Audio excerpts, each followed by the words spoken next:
Good morning મિત્રો. હવે આજે આપણે થિયરી પોર્શન પતાવી દઈએ. આજે આપણે ચોથા ચેપ્ટરનું છેલ્લા આપણે કાલ જોયું હતું, છેલ્લી થિયરી જોઈ હતી જે આઈએમપી હતી. હવે અમુક સૂત્રોની થોડી વાત આવે જે આમ તો થિયરીનો ભાગ નહીં, પણ આ સૂત્રો આપણા દાખલાઓમાં કામમાં આવશે. ચલો તો આ સૂત્રો જોઈએ. પહેલું જે સૂત્ર હ એ આપણું કંઈક આવા પ્રકારનું: રેખીય વેગ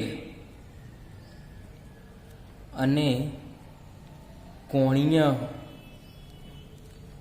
વેગ વચ્ચેનો સંબંધ દર્શાવતું અથવા ધરાવતું અથવા દર્શાવતું સૂત્ર. હવે તમને પ્રશ્ન થયો કે રેખીય વેગ ને કોણીય વેગ શું હ? તો એની વાત હું તમને કહી દઉં. તો રેખીય વેગ એટલે અત્યાર સુધી આપણે જે જોયું વી, ત્રીજા ચેપ્ટરમાં, ચોથા ચેપ્ટરમાં, એ આપણો રેખીય વેગ કહેવાય. આમ તો વેગ કહેતા હતા આપણે, પણ રેખીય વેગ કહેવાય. વાસ્તવમાં એનું નામ શું હોય? રેખીય વેગ. જે પથ પર આપણે સીધી રેખામાં ગતિ કરીએ છીએ એ. કોણીય વેગ એટલે શું? તો હું તમને માહિતી આપી દઉં. ધારો કે ઘડિયાળની આપણું ઘડિયાળનું ઉદાહરણ લઈએ. ધારો કે ઘડિયાળ આ રે આપણી ઘડિયાળ, આપણે શું ઘડિયાળ કોટા હોય, સેકન્ડ કાંટો, મિનિટ કાંટો, કલાક કાંટો. ધારો કે એક કાંટો બરાબર, ગમે તે હોય કાંટો, આ રીતે એવું કરે. ધીરે ધીરે આમ ઘડિયાળના ફરતે આ રીતે વર્તુળાકાર ગતિ કરે. આ કાંટા શું વર્તુળાકાર આ રીતના ગતિ કરે છે. એટલે આ ગતિને શું કહેવાય? નિયમિત વર્તુળ ગતિ કહેવાય કે ના કહેવાય? તો હા કહેવાય. કેમ? કે ભાઈ અચળ વેગ ભાઈ કલાક પછી આટલા જ આવી જાય. ધારો કે કલાક પછી આટલા જ આવી જાય, અથવા જો સેકન્ડ કાંટો હોય તો 1 મિનિટ પછી આટલા જ આવી જાય. બરાબર? જે સ્થળેથી સ્ટાર્ટ કરી 1 મિનિટ પછી એના એ સ્થળે આવી જાય. એટલે અચળ ઝડપ. આની ઝડપ કેવી? અચળ વેગ. તો આ ગતિને શું કહીશું આપણે? આ ગતિને આપણે નિયમિત વેગવાળી ગતિ કહેવાય. બરાબર? નિયમિત ગતિ કહેવાય આને. બરાબર? હવે આ નિયમિત વર્તુળ ગતિ કરી રહ્યો છે આ નિયમિત. તો હવે આના માટે શું બદલાય? તો પહેલાં તો એ સ્થાન બદલે. વયથી વય જાય, વયથી વય જાય, વયથી વય જાય, વયથી વય જાય, વયથી વય જાય, વયથી વય જાય, વયથી વય જાય, અહીં જાય, અહીં જાય, અહીં જાય. તો એવું થાય, સ્થાનાંતરમાં ફેરફાર થાય છે.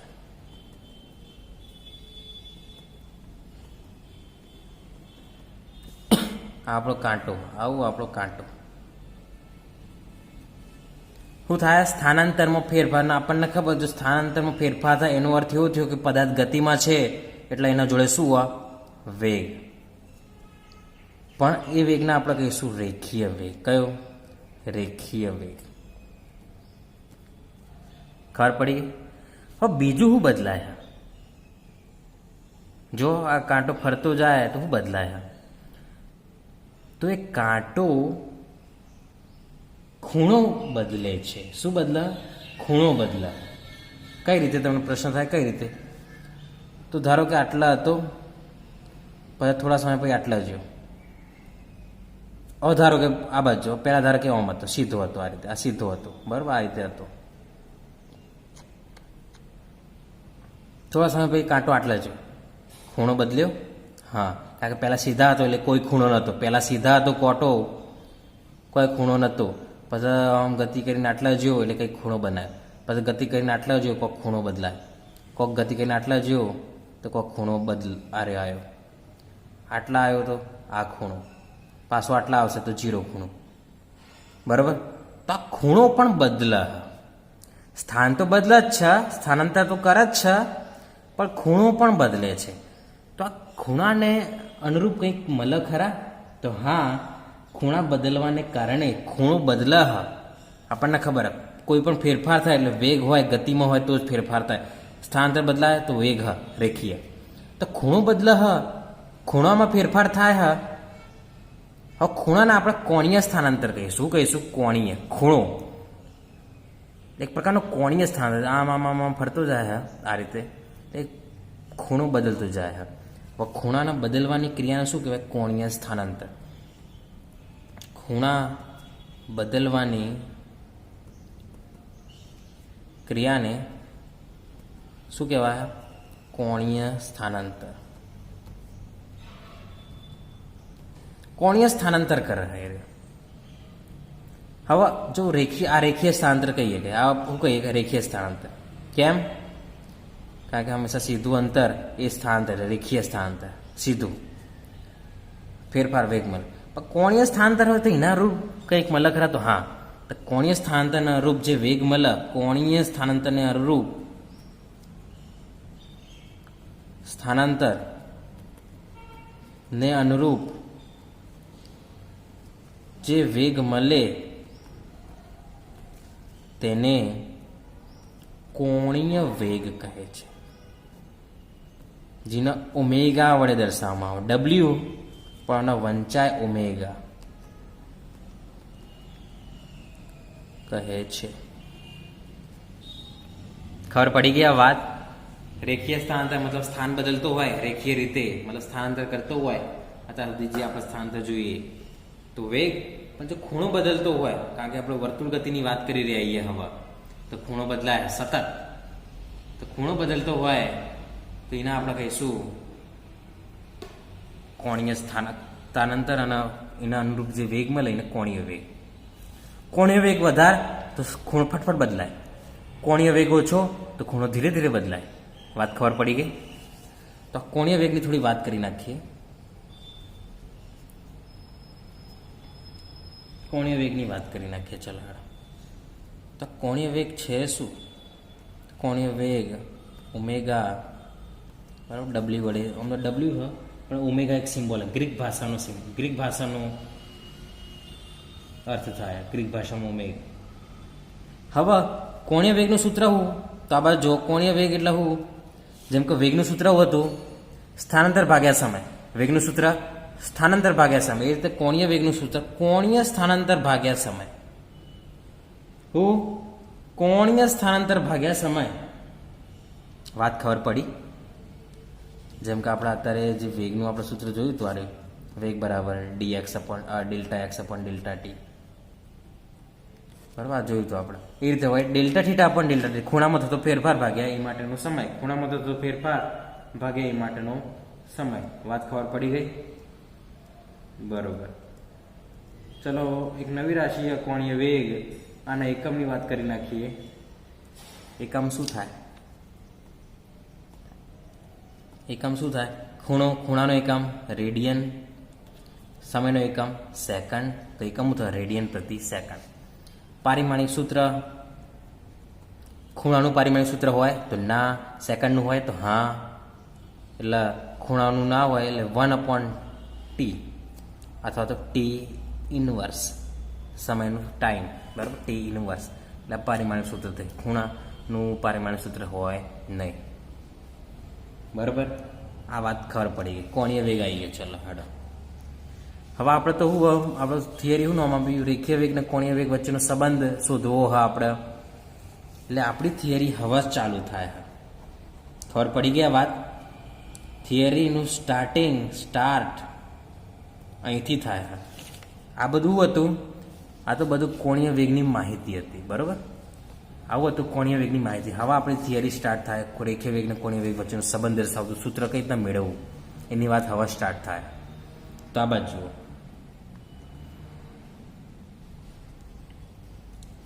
વેગ એટલા, રેખીય વેગ એટલા delta x upon delta t. આ આપણે ખબર છે. બરાબર, આ તો આપણને ખબર. હવે ડેલ્ટા એક્સ એટલે અંતર, સ્થાનાંતર તો અંતર.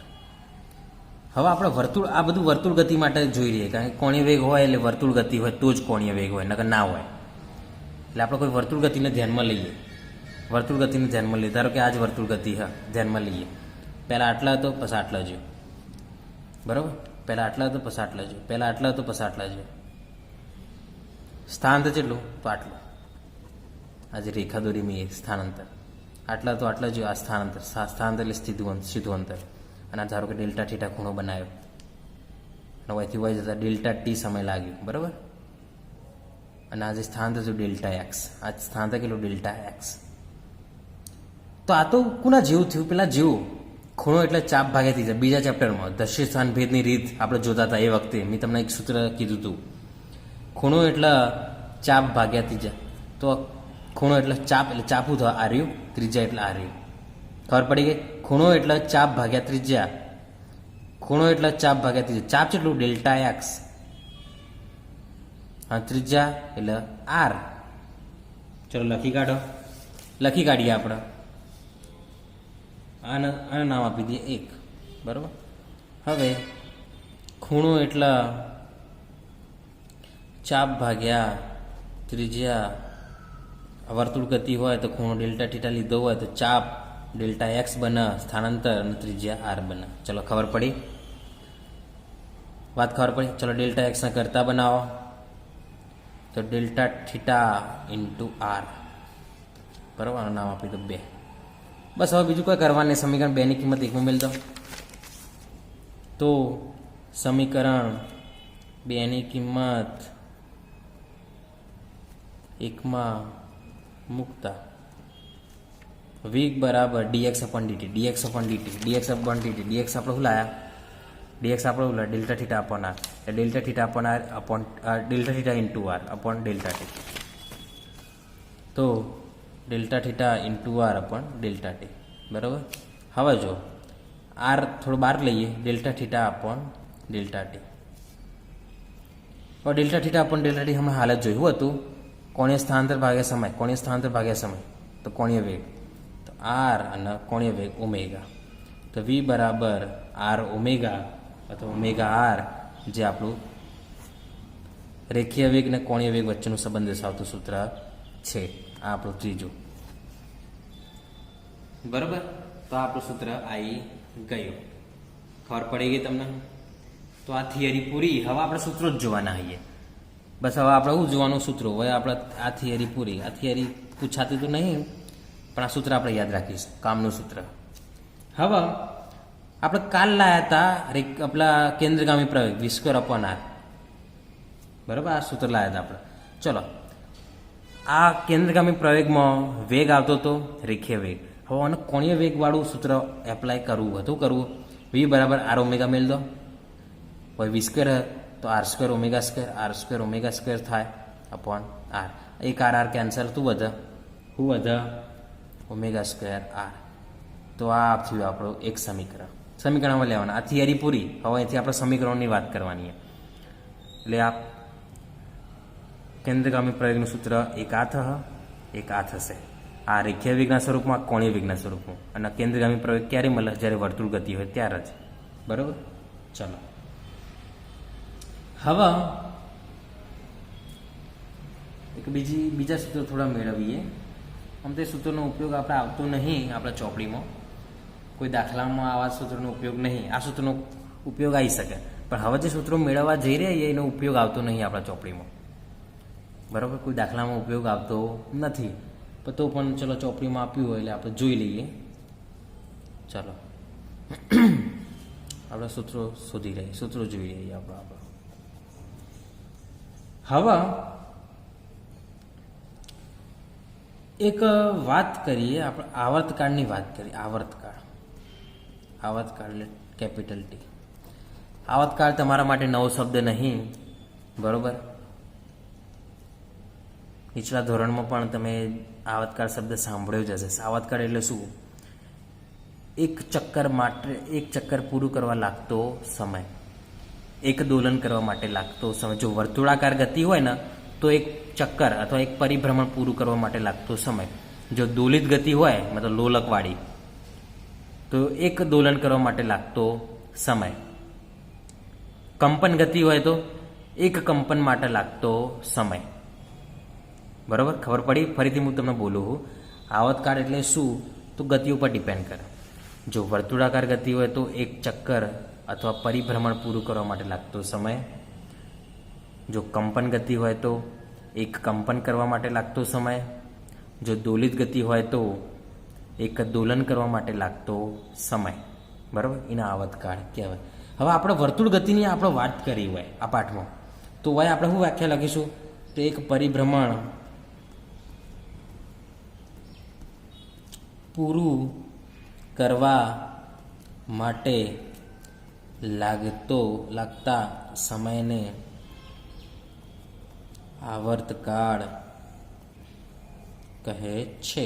ચલો વાત ખબર પડી ગઈ. આવતકાળ કહેવાય એને કેપિટલ ટી વડે દર્શાવાય. બરાબર, આ વસ્તુ તમે જાણો જ છો. બરાબર, હવે તમને એક બીજી એ વાત તમને કહી દઉં. આ વસ્તુ 9માં હતી. તરંગોની જ્યારે વાત હતી ધ્વનિ ચેપ્ટરમાં, મેં તમને કીધું હતું કે જો 11મું વ્યવસ્થિત શીખવું હોય તો 9માના અમુક ચેપ્ટરો જોઈ લેવાના. 8 થી 13, સોરી 8 થી 12, 8 થી 12 કે 8 થી 13 જેટલા ચેપ્ટરો, મતલબ 8 થી 13 એટલે 4 કે 5 ચેપ્ટરો. પ્રકરણ 8 થી પ્રકરણ 13 સુધી ચેપ્ટરો જોઈ લેવાના. એ ફિઝિક્સ માટે ઉપયોગી. બીજા ચેપ્ટરો પણ તમારા બીજા વિષયોમાં આવતા હશે, પણ ફિઝિક્સ માટે 8 થી 13 ચેપ્ટર મતલબ 5 ચેપ્ટર જોઈ લેશો તો આખું 11મું ધોરણ તમને આવડી જશે. બરાબર, એનું જ ખાલી વિસ્તૃતિકરણ હા 11માં. જે તમે 9મા ધોરણમાં ભણ્યા હતા એ જ ચેપ્ટરોનું વિસ્તૃતિકરણ મતલબ થોડું વધારે આલીને ખાલી આલ્યું હોય, બાકી બધું એના એ જ છે. તો હવે 9મા ધોરણમાં આ સૂત્ર જોયું હતું, કદાચ 11મા 10મા ધોરણમાં પણ આનો ઉપયોગ આવતો હશે તમારે. આવતકાળના વ્યસ્તને શું કહેવાય? આવૃત્તિ કહેવાય. આવતકાળના વ્યસ્તને શું કહેવાય? આવૃત્તિ કહેવાય. આવૃત્તિ એટલે આવતકાળના વ્યસ્તને આવૃત્તિ કહે છે. હવે આવૃત્તિને એફ વડે પણ દર્શાવાય. હા બરાબર, આવૃત્તિ એટલે ફ્રીક્વન્સી, ફ્રીક્વન્સીનો એફ. પણ ઘણી ચોપડીમાં એક નવો સિમ્બોલ આવૃત્તિ માટે આલેલો હોય, ન્યૂ, કંઈક આવો. આ વી જેવો હ પણ આના વંચાય હ ન્યૂ. ખબર પડી કે ન્યૂ આનું ગ્રીક નામ છે ન્યૂ. બરાબર, ગ્રીક નામ છે આનું શું? ન્યૂ. તો આ ન્યૂ તરીકે વંચાય. ચલો આ વ્યાખ્યાન આપણા સૂત્ર સ્વરૂપે લખીએ તો આવૃત્તિ ન્યૂ બરાબર આવતકાળનો વ્યસ્ત. એટલે આ લખાય તો લખાય કર. આવતકાળના વ્યસ્તને આવૃત્તિ કહે છે, આવતકાળના વ્યસ્તને આવૃત્તિ કહે છે. બરાબર, વાત ખબર પડી ગઈ. ચલો આનો આપણો ઉપયોગ હમણાં કરીએ.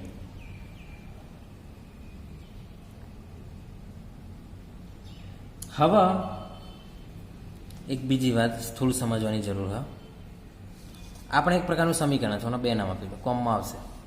હવે જો આ બાજુ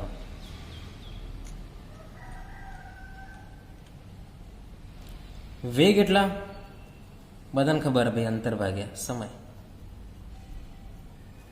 અંતર ભાગ્યા સમય કરો એટલે વેગ આપણને મળી જશે. હવે જો હું જો હું સમય ટી લઉં, આવતકાળ લઉં, તો અંતર કેટલું કપાયેલું હશે? ફરીથી આવતકાળની વ્યાખ્યા આલેલી જ છે, એના પરથી થોડું વિચારો. જો હું સમય ટી લઉં, કેપિટલ ટી, મતલબ સમય આવતકાળ જેટલો લઉં તો અંતર કેટલું કપાયેલું હશે?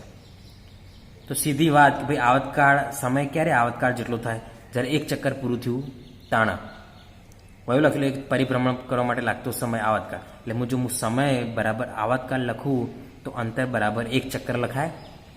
અંતર બરાબર શું લખાય? એક ચક્કર. ફરીથી જો હું સમય બરાબર આવતકાળ લખું તો અંતર બરાબર એક ચક્કર લખાય. હવે એક ચક્કર એટલે શું થાય? એક ચક્કર એટલે વયથી સ્ટાર્ટ કરીને વય આવું એટલે એક ચક્કર. હવે આ એક ચક્કર એટલે પરિઘ, આ એક ચક્કર એટલે પરિઘ. ખબર પડી કે નહીં? તો મારે અંતર બરાબર પરિઘ લખવો પડે. પરિઘ એટલે આપણને ખબર ભાઈ 2πr અને ટી. એટલે આ વેગનું એક સૂત્ર થયું. ક્યારે કામમાં આવે અને ક્યારે ઉપયોગ કરવાનો? આમ તો અંતર ભાગ્યા સમય સૂત્ર, પણ આ ક્યારે ઉપયોગ કરવાનો? જો સમય આવતકાળ જેટલો હોય તો અંતર 2πr જેટલું થાય અને વેગ 2πr/t થાય. વાત ખબર પડી? બરોબર. હવે વેગ ઇમના એમ 2πr/t. હવે 1/t એટલે ન્યૂ, એટલે 2πr ઇમના એમ પણ 1/t એટલે આપણે ન્યૂ કરી નાખીએ, એટલે આપણું આવી ગયું ત્રીજું સમીકરણ. બરોબર, ખબર પડી કે નહીં? બરોબર, ત્રીજું સમીકરણ આપણું આવી ગયું. બરોબર, ખબર ના પડે તો એક વખત ફરીથી વિડીયો જોઈ લેવા વિનંતી. અરે 2πr ન્યૂ v બરાબર. ચલો એના પછી બીજા સૂત્રો જોઈએ આપણે.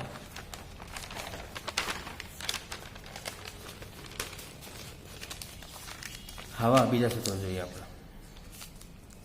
હવે